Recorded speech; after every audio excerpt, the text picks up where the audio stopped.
Good evening and welcome to the Return Homestead. My name is Mike and my wife Marty and I homestead 6 acres in northeastern Kentucky. Today we're working on the Silkies. Those poor little chickens are kind of pinned up out in the barn right now. We had a little bit of a disaster when we moved them in out there. We've already lost one of them and we want to make sure we don't lose any more. So we're going to have to build them a new coop and get them where we can keep a closer eye on them.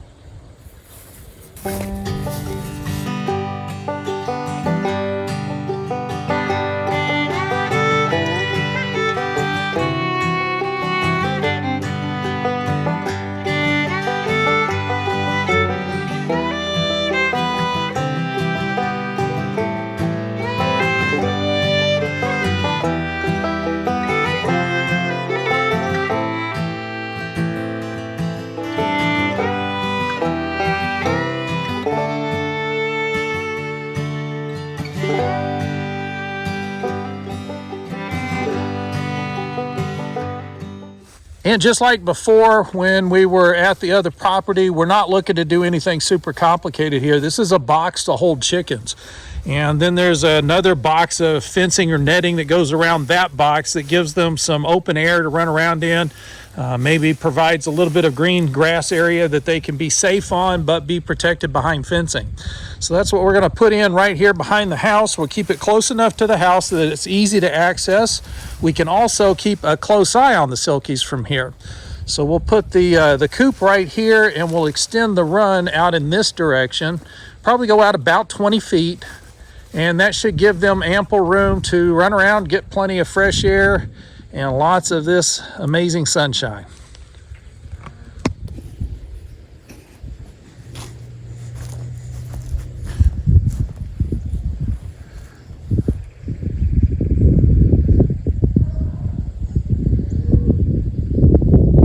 And as anxious as we are to have this finished and to have the Silkies out of the barn and out here where they can be safe and be comfortable, we're running out of daylight today. So we're gonna have to pick this back up in the morning. We'll try to get out here a little bit earlier tomorrow. Maybe we can get some serious building done on this coop tomorrow. So hang in there, we'll be back here. Well, it'll be tomorrow, but for you guys, it'll seem like just a few seconds. And the next day started with a lot of artificial clouds. There's not a natural thing happening in the sky these days. I'm trying not to make this terribly complicated. I can go get laser levels and work with laser levels to make sure that all this is perfectly straight and that it's rigidly square. But in the end, it's just going to hold chickens. So we're going to get our best guess here. This is my best approximation of where the next hole should go.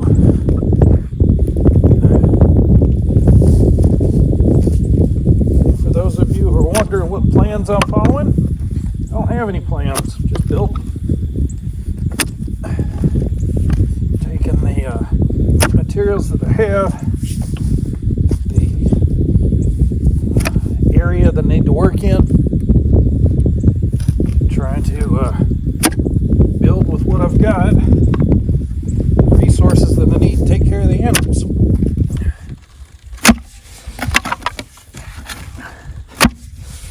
So far, all we've invested in on this chicken coop is the 4x4 posts. Those are treated, they're 8 feet long. I got 2 of them, cut them in half. We're going to bury these 2 feet in the ground. That's going to put our coop about 2 feet off of the ground. It allows the chickens to get up under the coop as well as inside it.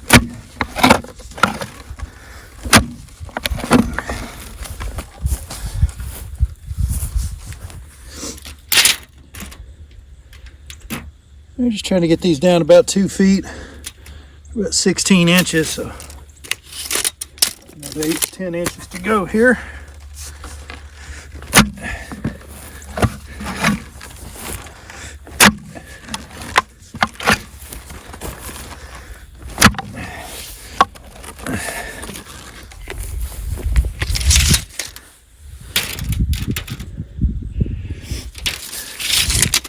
A couple inches and we'll be there on this hole. We can try to figure out where this fourth one goes.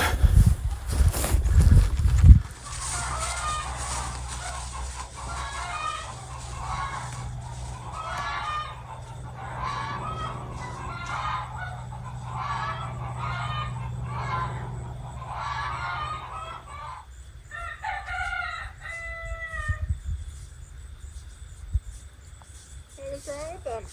What's up? Chickens? Don't know. Everything's good? Something set one of them off and he started squawking and the rest joined in, but everything's fine. These aren't gonna live again.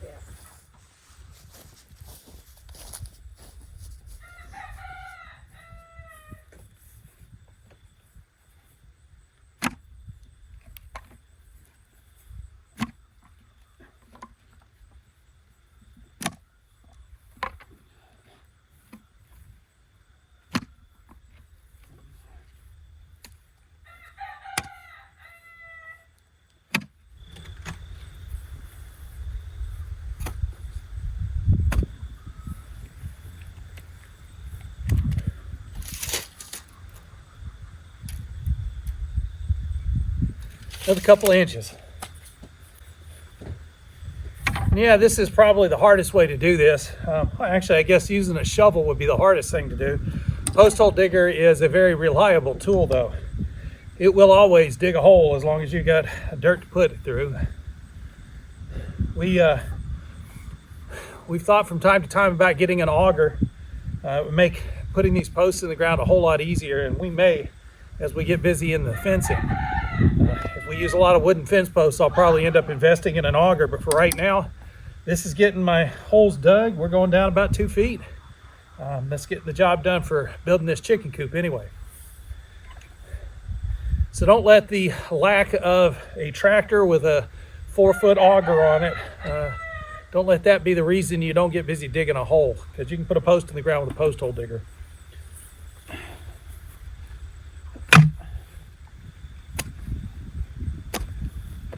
Let's see if we can line these posts up.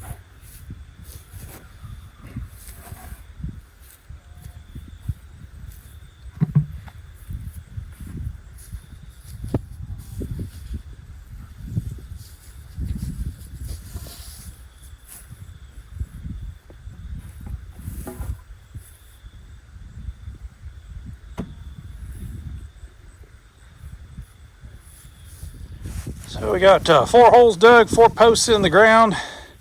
They look relatively square-ish right now. So things appear to be approximately in a relatively good position. We're probably going to have to make some adjustments. That's fine.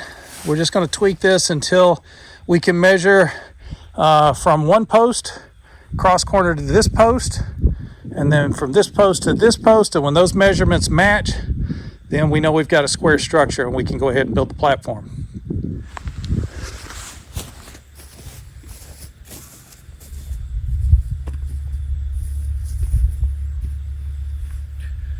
So our first experience with chickens was with just the backyard flock. Nothing special about the chickens. It was just a hodgepodge of different breeds that were designed to lay eggs, and we had some that were dual purpose, so we could actually raise them for meat as well if we wanted to. And Marty really enjoys the look of the Silkies, the smaller chickens that are really fuzzy looking and have the fuzzy feet. We got a few of those chickens that started a small flock of the fuzzies, and we've just enjoyed having them around. They're very relaxed, mellow kind of bird. They're very friendly. They like to be touched and held. They come around and investigate if you come and hang out with them. And they're not horribly destructive like the other chickens. So they do a little bit of scratching, but they aren't like the big chickens that will literally rip roots out of the ground as they dig. So we're going to try running the Silkies out here in the garden with us. We are hoping that with the raised beds, they don't fly all that well. We're hoping they'll actually stay out of the raised beds, and that what they do when they get in the raised beds is eat the insects rather than eating the plants. So we're going to give that a try and see how it works. We're going to make sure they have a large enough run in here so that if they do damage the garden, we can just leave them locked up in the run and they'd be fine as well. But we've been watching the Silkies now for a little over a year, and we've decided they're very different than the other chickens. When we put the other chickens into a coop and we put roosting bars in there, the chickens jumped up on the roosting bars. They knew exactly what to do. The Silkies don't do that. From day one, they have always made a little pile right by the door as they came into the coop. And they would struggle to kind of push in and squeeze in throughout the evening as they squeezed each other into the coop. And then they'd be all shoved right inside of the door, and I'd be trying to close the door with the Silkies hanging out of the door. So we realized they don't need as much room inside the coop, so we're building this one a little bit smaller. It's only going to be 3 feet wide. That way Marty will be able to reach in from the front door of the coop. So 3 feet's more than enough for us to be able to reach all the way across. We're only going to build it 5 feet long because 3 by 5 is going to give 15 square feet to these tiny little chickens that all sleep in one great big huddle anyway. And we'll put a roosting bar in there, and I'm sure some of them will use the bar, but for the most part, they just sleep in a big knot on the floor. So that's what we're building them, is a large box that allows them to cuddle together in safety for the night.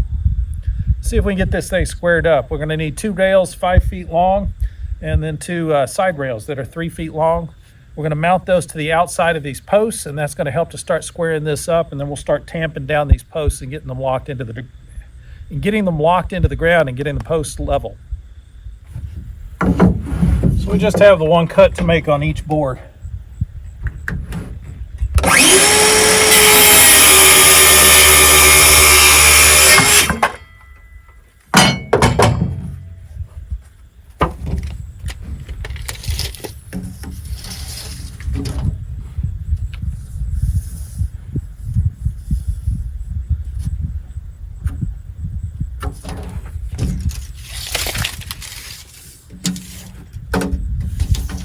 Measure twice, cut once.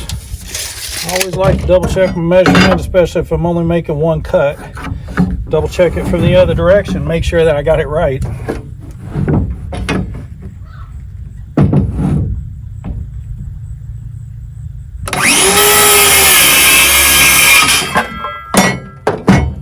And we'll need one other 5-footer here.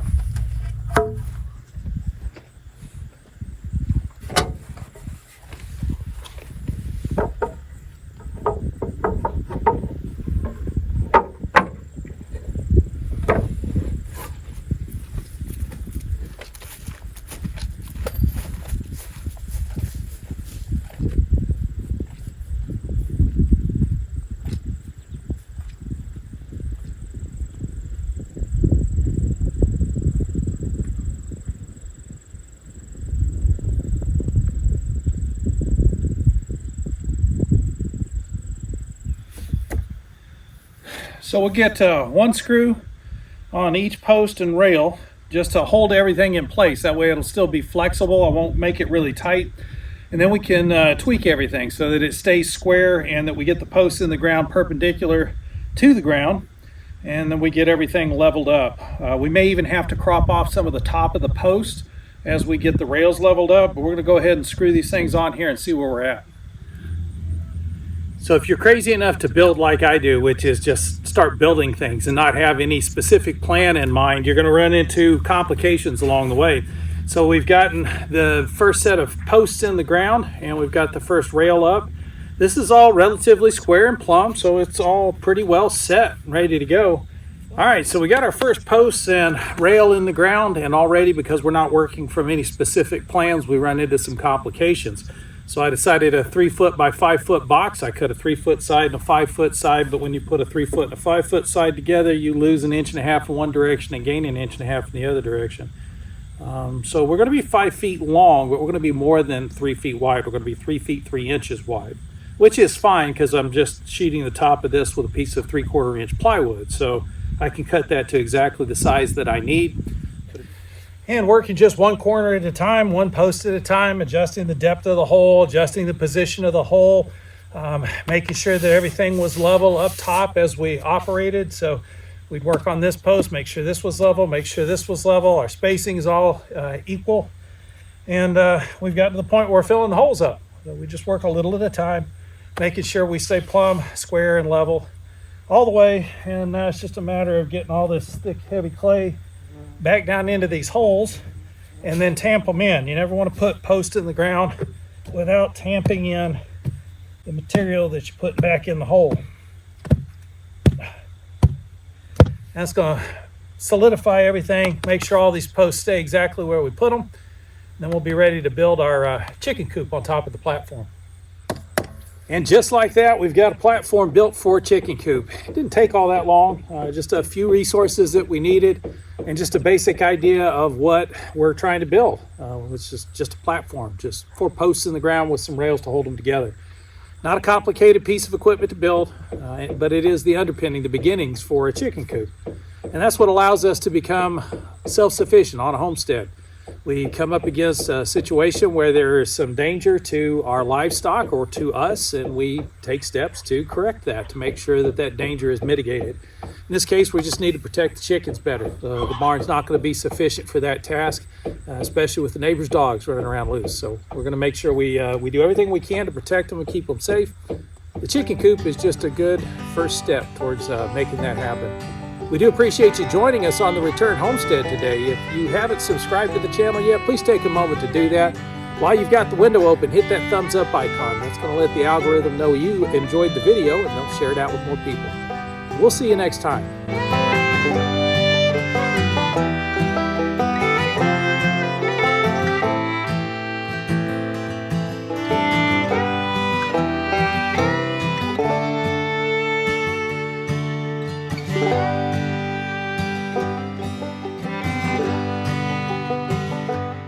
Material that you put back in the hole.